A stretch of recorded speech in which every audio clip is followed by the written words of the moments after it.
हाँ जी बच्चों, स्वागत है। वेलकम है फिर से एक बार आप सभी का आपके अपने इस चैनल एसआरजेम मैथमेटिक्स पर। मेरे प्यारे भाइयों बहनों, अगर आप हमारे इस चैनल पर नए हैं तो पुरानी क्लासेस जाकर जरूर देखें और कंटिन्यू कर देख रहे हैं और आपको क्लासेस अगर समझ में आ रही हैं तो क्लास को आप शेयर करना ना भूलें। मित्रों, अपन बात कर रहे थे अपने प्रश्नावली जो 14 है क्लास 10th की, उसके सवाल नंबर 19 की। लगभग पिछली जो क्लासेस थी उसके अंदर मैंने 18 सवाल तक आपको समझा दिए हैं। अब बात करते हैं अपन 19वें प्रश्न की।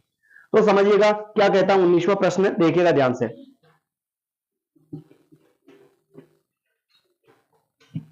वेट अ मिनट, है ना।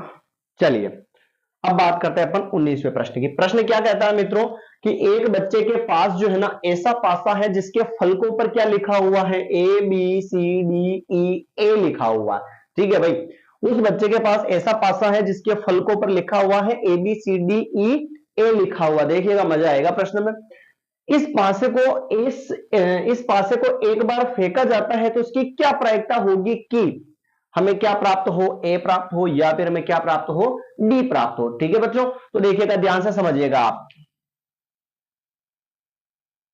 सबसे पहले तो प्यारे मित्रों हम लिखने वाले हैं यहां पर प्रायिकता का सूत्र।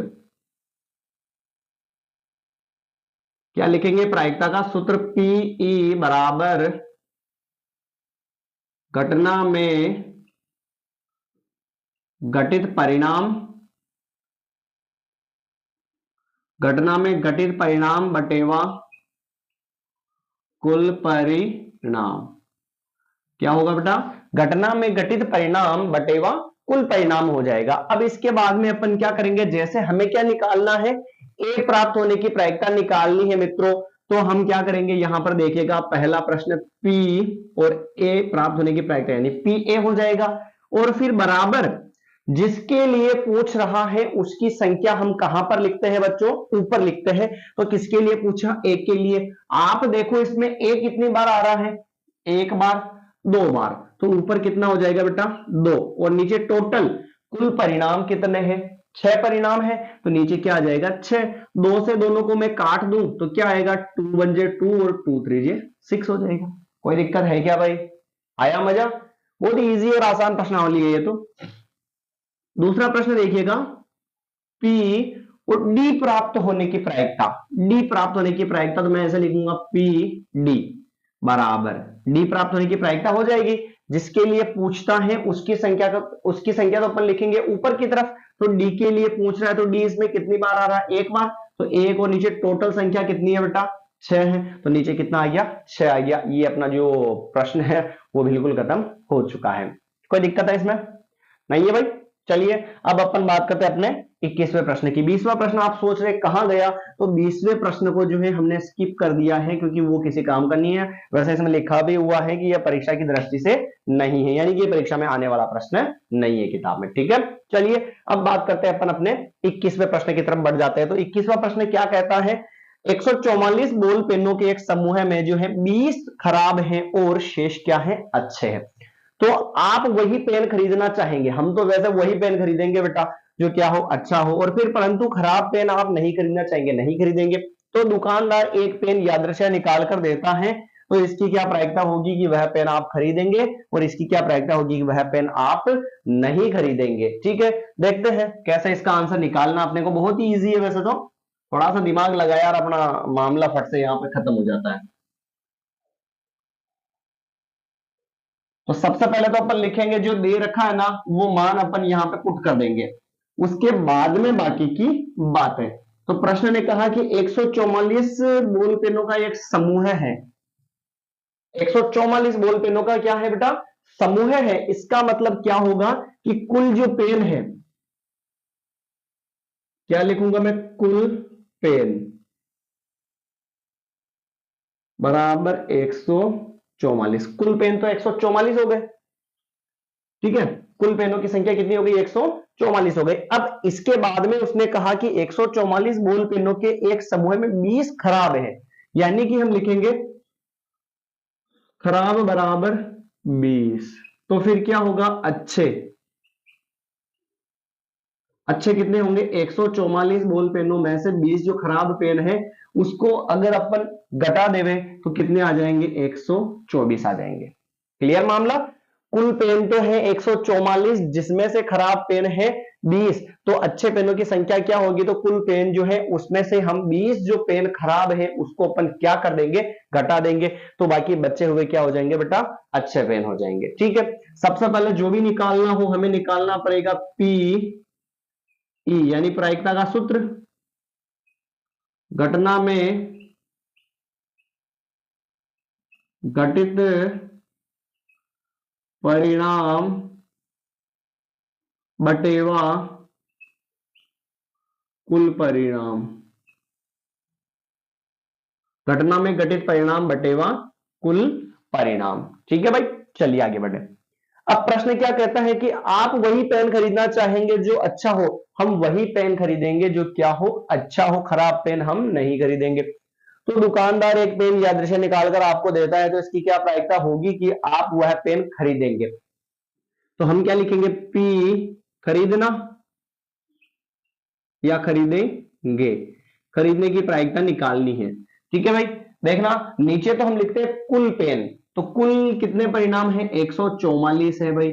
ऊपर जिसके लिए पूछ रहा है, किसके लिए पूछ रहा है, ये खरीदेंगे इसके लिए पूछ रहा है। हम कौन से पेन खरीदेंगे बेटा, वही पेन खरीदना चाहेंगे जो क्या हो, अच्छे हो, तो अच्छे कितने हैं, 124। आ गया समझ में। फिर हम क्या करते हैं, इसको 2 से काट देते हैं, जो कटेगा वो कटेगा, जो बचेगा वो बचेगा। तो देखिए ध्यान से, 4 से काट दो, या तो 4 से काट दो, 4 3 12, 4 1 4, और 4 3 12, 4 से 24, यानी कि हो गया 31 बटेवा क्या हो गया बेटा, 36 हो गया। काटा फांसी में गड़बड़ हो सकती है, कोई दिक्कत नहीं, आप अपने हिसाब से देख लीजिएगा, कहीं से भी कैसे भी काट सकते हो, कोई दिक्कत नहीं है। ठीक है भाई, तो ये अपना आंसर हो चुका है। आया मामला समझ में भाई। अब इसका सेकंड वाला पढ़ते हैं भाई। सेकंड वाला प्रश्न क्या कहता है, इसी का सेकंड वाला प्रश्न कहता है कि आप वह पेन नहीं खरीदेंगे, तो यहां पर क्या लिखूंगा मैं, पी नहीं खरीदेंगे, पी नहीं खरीदेंगे, हम वह पेन नहीं खरीदेंगे। बेटा नीचे तो लिखेंगे कुल परिणाम, और कुल परिणाम 144 है, और नहीं खरीदेंगे, कौन से पेन नहीं खरीदेंगे, जो खराब हो। तो खराब की संख्या कितनी है भाई, 20 है, तो ये 20 लिखा इसको।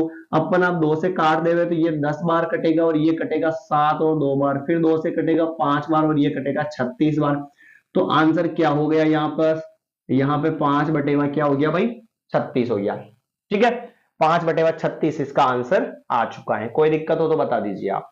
ठीक है भाई, चलिए इसके बाद में आपको जो है ये 22वां जो सवाल है, इतना लंबा चौड़ा सवाल आपको पढ़ने की जरूरत नहीं है, इसी आधार पर जो अगला सवाल आएगा वो मैं आपको बता दूंगा क्लियर। तो 22वां करते स्किप, अब बढ़ते अपन 23वें प्रश्न की तरफ।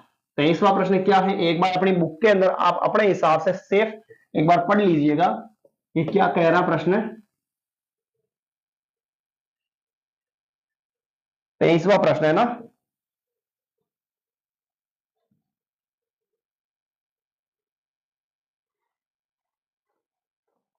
प्रश्न नंबर 23 पढ़ लीजिएगा एक बार।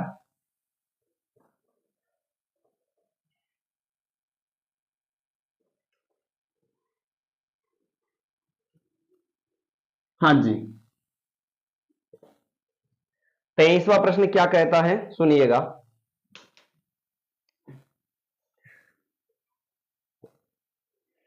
तेईसवां प्रश्न यह है, एक खेल में जो है 1 रुपए के सिक्कों को 3 बार उछाला जाता है।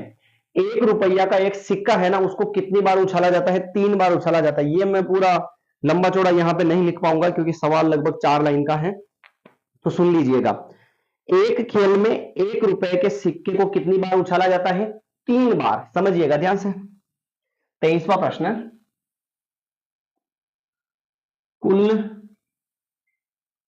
परिणाम, ध्यान से सर है ना, सिक्का जो है ना उसको कितनी बार उछाला गया, सिक्के को हमने 3 बार उछाला। अगर हम बेटा एक बार सिक्के को उछालते हैं तो क्या आता है, हेड और टेल आ सकता है। उसी प्रकार अगर 2 बार उछालेंगे ना, तो हेड और टेल को कितनी बार लिखेंगे, 2 बार। और अगर उसी प्रकार 3 बार उछालेंगे तो हेड और टेल को कितनी बार लिखेंगे बेटा, 3 बार लिखेंगे। आया क्या समझ में, क्लियर मामला, कोई दिक्कत नहीं है भाई। सिक्का जो है कोई सा ही हो, 2 का हो 5 का हो, हेड और टेल ही आएगा। तो सिक्का 3 बार उछला तो कुल परिणाम क्या हो जाएगा, H T H T H T को बेटा कितनी बार लिखना अपने को, 3 बार लिखना है। ठीक है, आगे इसको थोड़ा सा सोल्व कर लेते हैं, फिर प्रश्न की तरफ अपन बढ़ेंगे कि प्रश्न किसकी प्रायिकता पूछ रहा है। पहले इन दोनों का गुणा करवा लेते हैं।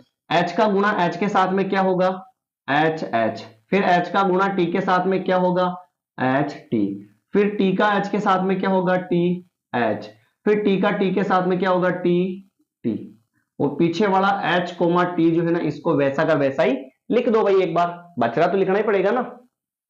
ठीक है, अब वापस, अब एच एच का नंबर एच के साथ में एच एच एच, फिर एच एच का नंबर टी के साथ में एच एच टी, फिर एच टी का नंबर एच के साथ में एच टी एच, फिर एच टी का नंबर टी के साथ में एच टी टी, फिर टी एच का नंबर एच के साथ में टी एच एच, फिर टी एच का नंबर टी के साथ में टी एच टी, फिर टी का नंबर एच के साथ में टी टी एच, और फिर ट्रिपल टी हो जाएगा। गुणा करवाना है पर डायरेक्ट गुणा नहीं करवाना है कि टी इंटू टी आप टी स्क्वायर कर दो, ऐसा नहीं करना आपको, है ना, आपको यूं लिखना है T into T, T T हो जाएगा ना। तो देखिए 3 बार सिक्का उछला मतलब 3 बार एच टी लिख दिया अपन ने, और फिर उसके बाद में एच का एच के साथ में, एच का टी के साथ में, टी का एच के साथ में, टी का टी के साथ में, ये लिख दिया, इसको वैसा का वैसा लिख दिया, फिर एच एच एच के साथ में, फिर एच एच टी के साथ में, फिर एच टी एच के साथ में, फिर एच टी टी के साथ में, फिर टी एच एच के साथ में, फिर टी एच टी के साथ में, फिर टी टी एच के साथ में, टी टी फिर टी के साथ में, ट्रिपल टी हो गया। आया मामला समझ में, कोई दिक्कत है क्या भाई इसमें, नहीं है। चलिए अब प्रश्न ये कहता है, सुनिएगा समझिएगा एक बार, प्रश्न ये कहता है हमसे कि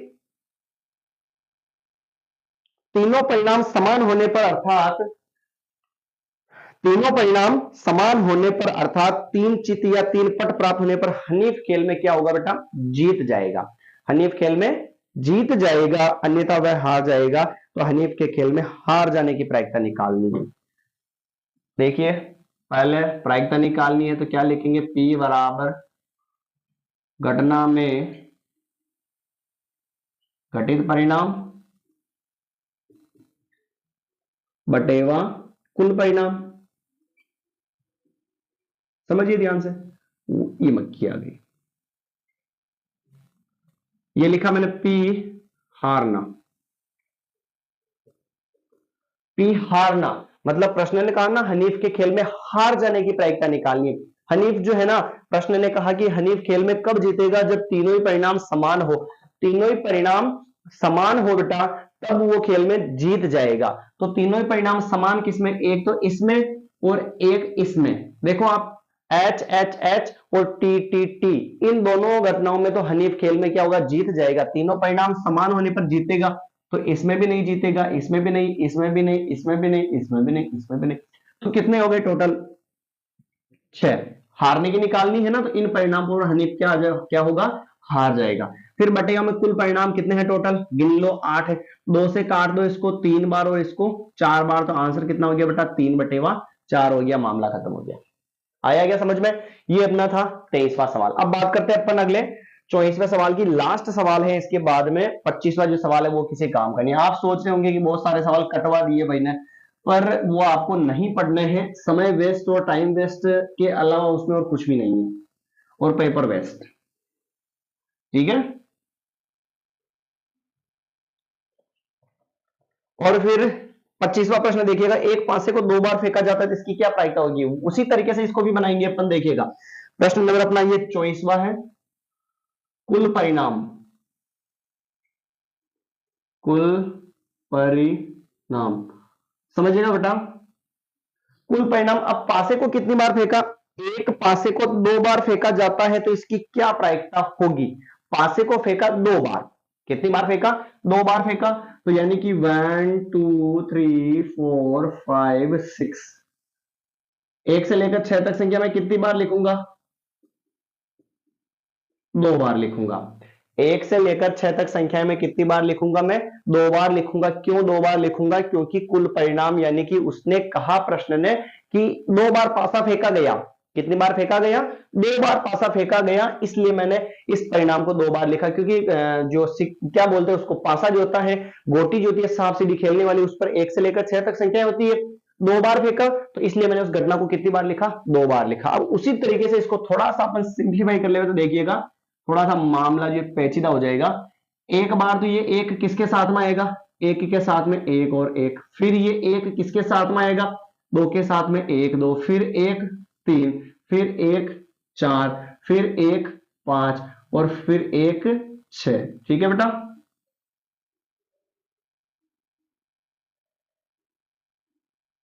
अब वापस बनावे आगे, थोड़ा सा ये भी उल्टा बन गया भाई, कोई बात नहीं, चलेगा अपने तो। अब इस 1 का नंबर तो हो गया, अब 2 का नंबर 1 के साथ में, 2 का नंबर 2 के साथ में, 2 का नंबर 3 के साथ में, ऐसे चलता जाएगा 1 बाई 1 करके, यानी क्या लिखेंगे 2 1 2 2 2 3 2 4 2 5 2 6।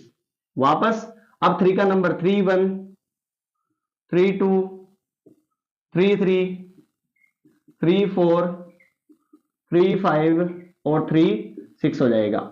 इसके बाद में 4 1 4 2 4 3 4 4 4 5 और 4 क्या हो जाएगा 6 हो जाएगा। 4 का नंबर भी निकल गया। अब किसका नंबर है, 5 का नंबर सभी के साथ में, तो 5 1 5 2 5 3 5 4 5 6, हाँ ये हो गया, वही हो गया, 5 5 छूट गया ना, और ये 5 क्या हो गया बेटा 6 हो गया। ठीक है, 5 का नंबर भी यहां से निकल चुका। अब 6 का नंबर है सारणी में, तो 6 1 6 2 6 3 6 4 6 7 नहीं 6 5 और ये 6 क्या हो गया 6। यहां तक तो अपन ने बनाए, इसके क्या बने बेटा, ये कुल परिणाम बने। क्या बने, कुल परिणाम बने। अब वो प्रायिकता किसकी निकालनी है उस पर चर्चा करेंगे। तो सबसे पहले तो आप क्या करेंगे, यहां पे फॉर्मूला लिख दीजिएगा, पीई बराबर घटना में घटित परिणाम बटेवा कुल परिणाम। लिखने से बेटा और रिवीजन करने से ही याद होता है, ध्यान रखिएगा। जितना आप रिवीजन करोगे, लिखोगे चीज को, उतना जल्दी समझ में आएगा और दिमाग में फिट रहेगा। नहीं लिखोगे तो कुछ भी नहीं है। फिर पहला प्रश्न क्या पूछ रहा है देखिएगा, पहला प्रश्न पूछ रहा है कि 5 किसी भी बार में नहीं आएगा। 5 पी 5 किसी भी बार नहीं, 5 जो है ना किसी भी बार में नहीं आएगा, इसकी प्रायिकता पूछ रहा है। सबसे पहले नीचे तो कुल परिणाम 36 है बेटा, गिन लो 1 2 3 4 5 6 12 18 और 24 और 30 और क्या हो गया 36। टोटल परिणाम कितने हो गए 36 हो गए। तो नीचे तो कुल कितने आ जाएंगे 36 आ जाएंगे। इसके बाद में किसके लिए पूछा, 5 किसी भी बार में नहीं आएगा, तो जिसमें 5 आ रहा उसको छोड़ दो।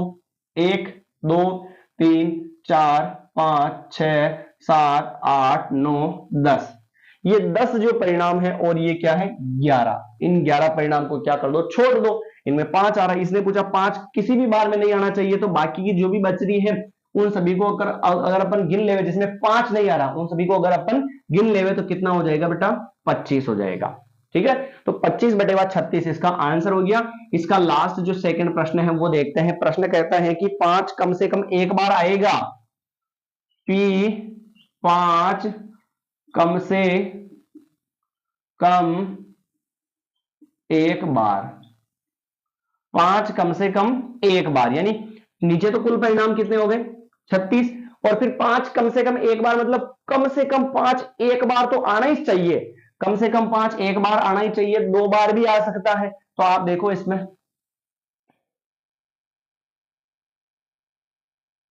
मामला ही हो गया, ये तो खत्म। 5 किसी भी बार में नहीं आना चाहिए, और फिर कम से कम एक बार आ जाए भैया, 5 2 बार आ जाए। मैंने निशान किए उन सभी को गिन लो, तो कितने हो रहे 11 बटे क्या हो रहा बेटा 36 हो रहा है, जिसमें 5 कम से कम एक बार तो आ ही रहा है। ज्यादा कितनी भी बार आ जाओ कोई दिक्कत नहीं है, पर कम से कम जो है 5 एक बार तो इसके अंदर आना ही चाहिए। ठीक है, तो ये जो आज की जो क्लास है वो रही अपनी चुगलवे की लास्ट क्लास। इसके बाद में अपन जो है अगली नई प्रश्नावली पढ़ने का प्रयास करेंगे, हर बार की तरह बेसिक लेंगे और फिर सवालों को कंटिन्यू करेंगे। तो बने रहे, जुड़े रहे एसआर मैथमेटिक्स के साथ। आपको कहीं पर भी कोई दिक्कत होती है तो आप कमेंट कर सकते हैं, और रिक्वेस्ट है कि वीडियो को स्किप ना किया कीजिए और क्लास को पूरा देखिए, ठीक है। और फिर क्लास अगर आपको अच्छी लगती है इसको शेयर करना ना भूलिए। सब्सक्राइब करो ना करो कोई दिक्कत नहीं, आपको सवाल समझ में आना चाहिए और अच्छा लगे तो शेयर जरूर कर दीजिएगा, ताकि और नए जो बच्चे हैं वो जुड़े। जितनी भीड़ ज्यादा होगी पढ़ने वालों की, उतना पढ़ने और पढ़ाने का मजा कुछ अलग ही आएगा और मेहनत जो है डबल और दुगनी होती जाएगी। मिलते हैं दोस्तों नई क्लास के अंदर। धन्यवाद।